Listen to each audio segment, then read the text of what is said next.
September 18th, 2023, out here in Davis, California. The weather is 78 degrees Fahrenheit, and I'm on my bicycle on a ride.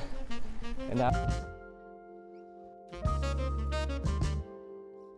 the content of the channel has changed pretty abruptly.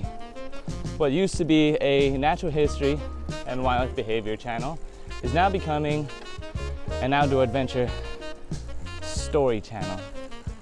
And this has happened mostly because of the kind of paid work that I'm doing, but also a shift in interests.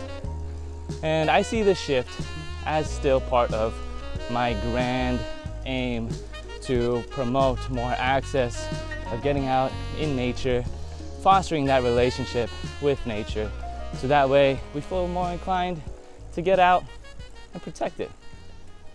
Apart from talking so much about this channel, I want to talk more about this video in specific.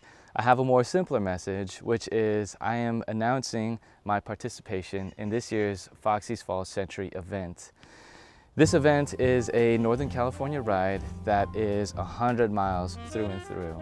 It takes you from Davis, California, through Winters, through the Berryessa National Monument, to the outskirts of Napa Valley, back through Vacaville, through Pleasance Valley, then to Winters again through Davis. I'm sort of abbreviating this whole ride, but again, a century ride is 100 miles and it is of varying difficulty, all dependent on the quality of the road, the quality of the weather, and of course, the elevation that's gained.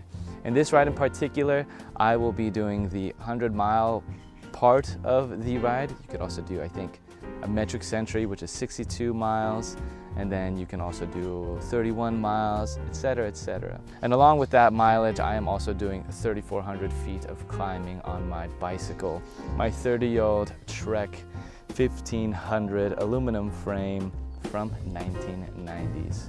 I'm pretty stoked, but I'm also kind of spooked. For some, signing up for this kind of event is a financial commitment just as much as it is a physical challenge. For me though, I find it a necessary aid to my cycling journey. And the reason for this is because signing up affords me having rest stops that have food and drink, as well as any kind of support if I were to break down along the ride. And as someone that is new to cycling, especially self-service maintenance, I think that it would help me focus more on the adventure of the ride rather than my own performance. Speaking of adventure, adventure is the main reason why I'm doing this kind of event in the first place. In the past couple of years, I've been able to witness some incredible and remarkable athletic feats. A couple years ago, I got to see 6 cyclists go up 4 peaks of the Bay Area and do 300 miles all within 26 hours. I found that to be incredibly insane and not normal, and also incredibly interesting that, you know, people actually do these kind of things. It's totally not something that I'm aware of as a commuter cyclist first and foremost.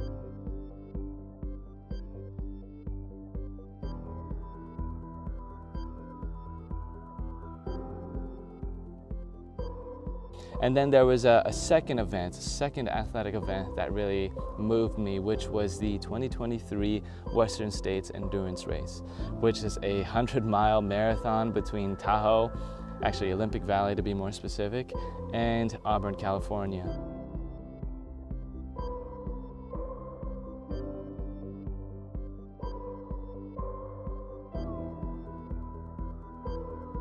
And both events moved me in a way that made me think I should do this too. Within my own means, of course. I can't do 300 miles on a bike, I can't do 100 miles on running, and I know for a fact that because I have no background in any kind of endurance sports, that my attempt at this will be difficult, regardless of my level of fitness. So 100 miles is something that I want to have a go at. And this might be too soon for me to say, but as I get older, as I approach 30, as I am 27 now, I just can't help but think about how doing these kind of things will be more and more difficult as I get older. maybe age is not so much the factor, but all the other things that come with it, like responsibilities, work, family, relationships, etc., etc. And right now is the opportune moment for me.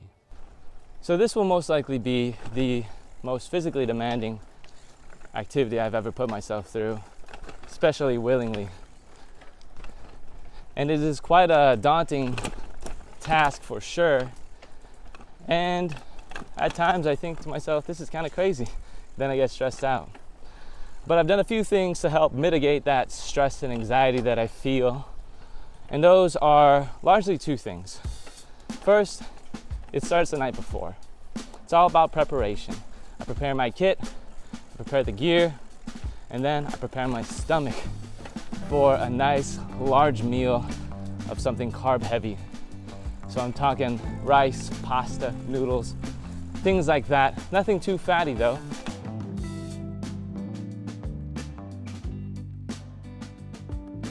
And that follows with breakfast in the morning, the next day, before the ride, where I'm gonna be ingesting something a little bit more to support that slow glycogen burn. So I'm talking oatmeal, some fruit, and then some coffee. While on the ride, which is also very important, I try to stay hydrated by liberally sipping on some water, some electrolytes, as well as downing a ton of calories when I can. I do a lot of solid foods, not so much gels or anything like that. My stomach appreciates it more. A wise woman told me that if I don't put on sunscreen, I'm gonna turn into a raisin.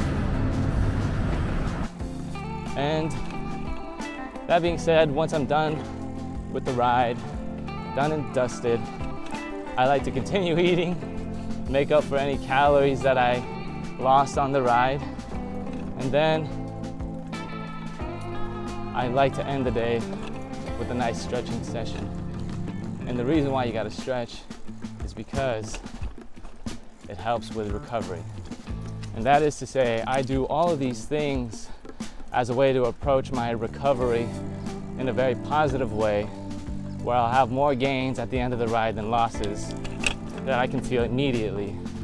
I love being able to feel like I had a great ride, so that way I can approach the next ride just as hyped.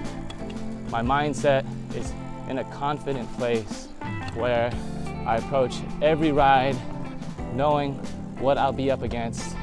I'll approach the ride itself with hype, and I'll end the ride looking forward to the rest of the day. Another thing that I've been doing is group rides. In my last video, I covered a bunch of group rides that I organized throughout the summer. It was a 12-mile loop throughout the city, so it was an urban ride. A lot of people showed up. A lot more people showed up in comparison to the longer distance rides.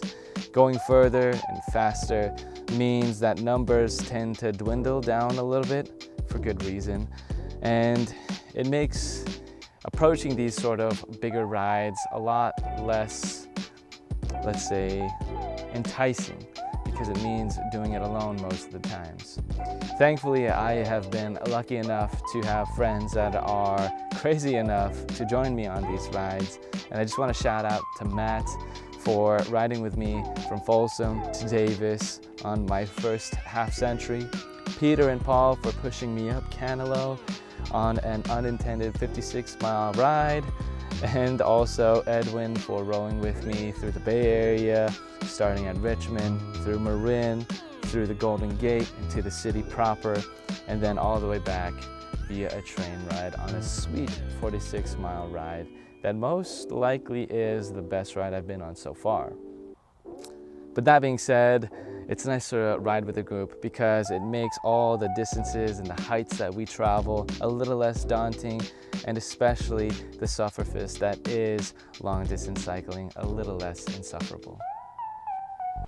There is one last thing that I am trying to do as preparation for this ride, and truth be told, this has been the most lacking part of my preparation, and that is having a proper training schedule.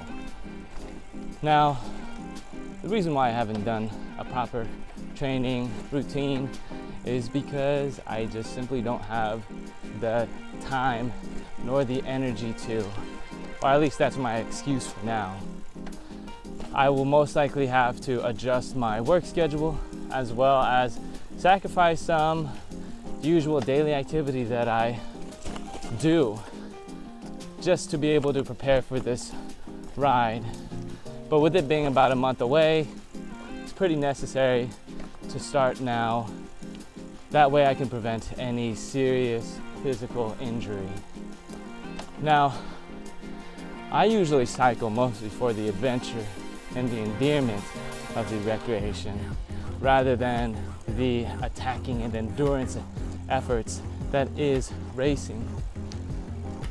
But of course I contradict myself.